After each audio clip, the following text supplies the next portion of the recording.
Next gen நேயர்கள் அனைவருக்கும் இனிய நல்வாழ்த்துக்கள், இனிய புத்தாண்டு நல்வாழ்த்துக்கள். எல்லோரும் நன்றாக இருப்பீர்கள். 2025 முடிஞ்சிருச்சு. வெகு ஆவலோடு எதிர்பார்த்தேன். ஏன்னா 2025 பெரும்பாலானருக்கு அப்படிலாம் ஒன்றும் பெரிய அளவில் நல்லா இல்லை. 2025 நல்லா இல்லைங்க. 2026 எனக்கு ஏதாவது கை கொடுக்குமா? இன்றைக்கி இருக்கிற பிரச்சனைகள், பலவிதமான பிரச்சனைகள். ஒருத்தருக்கு ஒரு பிரச்சனை இல்லை. வேலை இல்லை, தொழில் இல்லை, வியாபாரம் இல்லை, பணம் இல்லை, குடும்பத்தில் நிம்மதி இல்லை, குடும்பமே இல்லை, அம்மா சரியில்லை, அப்பா சரியில்லை, ஹெல்த்து சரியில்லை, கடன் இருக்குது. இப்படிப்பட்ட பிரச்சனைகள் மனிதனை சுற்றி பலவிதமான பிரச்சனை.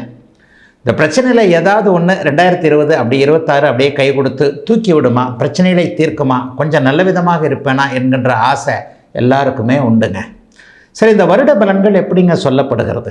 வருடாந்திர கிரகங்கள்னு சொல்லப்படக்கூடிய குரு பயிற்சி, சனி பயிற்சி, ராகு கேது பயிற்சி, இந்த 3 பயிற்சிகளை வச்சு தான் முக்கியமாக வருட பலன்களை சொல்கிறோம்.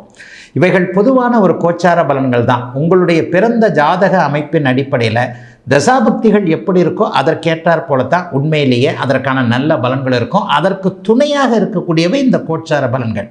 வண்டி 2 சக்கரத்தில் தான் ஓடுது, ஒரு சக்கரத்தில் வண்டி இல்லை. பிறந்த ஜாதக பலன் ஒரு சக்கரம் என்றால் இன்றைய கோச்சார, இப்போது நான் பேசப்போகின்ற புத்தாண்டு கோச்சார பலன் ஒரு சக்கரங்க. இந்த 2 சக்கரத்தையும் வச்சு தான் அப்படியே ஜாயிண்டாக வச்சு வண்டி ஓடுங்க. அப்போ எப்படிங்க இருக்குது? குருப்பெயர்ச்சி ஏதாவது இருக்கா? சனிப்பெயர்ச்சி எதனா இருக்கா? ராகுகேது பயிற்சி எதனா இருக்கா?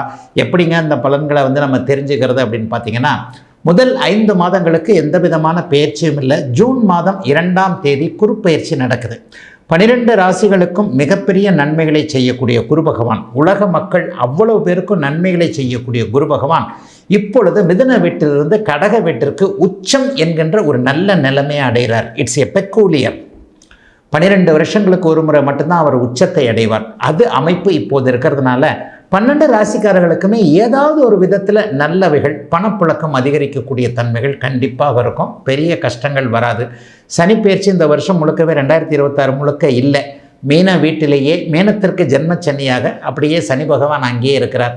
ராகு கேது பயிற்சி டிசம்பர் மாதம் 5ஆம் தேதி நடக்குது. அது கடைசியில் நடக்குது. அதனால் இந்த வருஷத்தில் பெரிய தாக்கம் எதுவும் இருக்காது. அடுத்து இந்த வருடம் முடிய போகின்ற 20 நாட்களுக்கு முன்பு ராகு கேது பயிற்சி இருக்கனால அதுவும் இருக்காது. ஆக குரு பகவான் மட்டும்தான். முதல்ல குரு பகவான் கடகத்துக்கு உச்சமாகிறார். 3 மாதத்தில் போன வருஷம் மாதிரியே அதிசார பயிற்சின்ற முறையில் கடகத்திற்கும் சிம்மத்திற்கும் அப்படியே மாறி மாறி வருவார். ஆக குருவின் பலன்கள் ஓரளவிற்கு நன்றாக இருக்கின்ற காரணத்தினால் 12 ராசிக்காரர்களுக்கும் பெரிய அளவில் சோதனைகள் இருக்காது. 2025 கஷ்டப்பட்டவங்க எல்லாருமே 2026 ஓரளவுக்கு நல்லா தான் இருப்பீங்க. இருந்தாலும் இப்போது தனித்தனியாக மேஷம் முதல் மீனம் வரையிலான இந்த 12 ராசிக்காரர்களுக்கு எப்படிப்பட்ட சாதக பாதக அமைப்புகள் இருக்கும் அப்படிங்கிறத இப்போது பார்த்துடலாங்க. விருச்சிக ராசிக்காரர்களுக்கு முதல் 4-5 மாதம் கொஞ்சம் சுமாராக இருக்கிற மாதிரி தெரியும். ஜூன் மாதத்திலிருந்து பார்த்தீங்கன்னா ராசியை அப்படியே உச்சகுரு பார்க்க போகிறார். வருட ஆரம்பத்தில் ராசிநாதனை குருபாக்கிறார். ராசிநாதனை குருபார்ப்பது என்பது மிகப்பெரிய யோகம். 8 2ஆம் இடங்கள் பரிவர்த்தனை அமைப்பில் இருக்கின்றன. ஆக என்ன நடக்கும்? எதிர்பாராத அதிர்ஷ்டம், எதிர்பாராத ஒரு பணவரவுகள் கிடைக்கக்கூடிய அமைப்பு இப்போது முதல் 5 மாதங்களுக்கு உண்டு. முதல் 4-5 மாதங்கள் கிணத்துல போட்ட கல் மாதிரி கொஞ்சம் அலைச்சல் இருந்தாலும் கூட 8ல் போய் உட்கார்றாரு இல்லையா, 8 12ஆம் இடங்கள் சுபத்துவமாகின்றன. வெட்டி அலைச்சல்னு சொல்லப்படக்கூடிய இங்கே போனேன், அங்கே போனேன், அந்த ஊருக்கு போனேன், இந்த ஊருக்கு போனேன், தமிழ்நாட்டை விட்டு தாண்டி போனேன், மேற்கு நாட்டுக்கு போனேன், ஃபாரின் போனேன், அங்கே போனேன், வெத்தா திரும்பி வந்தேன், பாம்பே போனேன், டெல்லி போனேன், பெங்களூர் போனேன்ட்டு ஊராக சுற்றுற மாதிரி ஏதாவது ஒரு அமைப்பில் கொஞ்சம் ஒரு மாதிரியான பலன்கள் இருந்தாலும் கூட பிற்பகுதி அட்டகாசமாக இருக்கும். அதாவது ஒரு ஜூன் மாதம் 2ஆம் தேதிக்கு பிறகு குருப்பெயர்ச்சி நடக்கும். அந்த குருப்பெயர்ச்சியிலிருந்து உச்சகுரு ராசியை பார்க்க போகிறார்.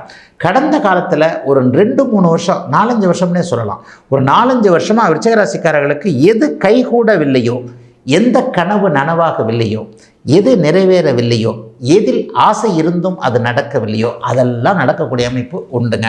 காமனாக சொல்லிட்டேன். விருச்சிகராசியில் 20 வயசுக்காரராக இருப்பீங்க, 60 வயசுக்காரராக இருப்பீங்க. இந்த 20-60 வயதுக்காரர்கள் எல்லோருக்குமே அப்படியே அவரவருடைய வயதிற்கேற்றாற் போல கோச்சார அமைப்பில் நல்ல விதமான பலன்கள் 5 மாதங்களுக்கு பிறகு ஜூன் மாதத்திலிருந்து ஆரம்பிக்குது. முற்பகுதியை விட பிற்பகுதி நன்றாக இருக்கக்கூடிய தன்மைகள் உண்டு.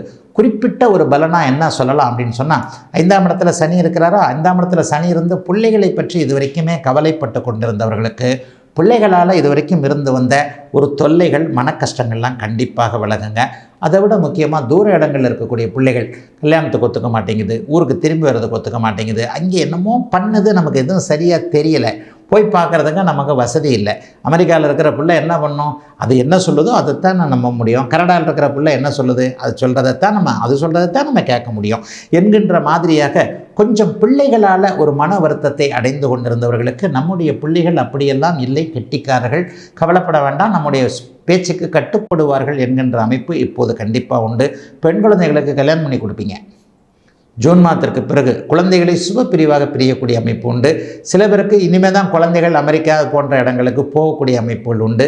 எல்லாவற்றிலும் ஜூன் மாதத்திற்கு பிறகு ஒரு நிறைவுகள் இருக்கும், கடன்கள் கட்டுக்குள்ளே இருக்கும், வருமானம் நிரந்தர வருமானமாக வரும்.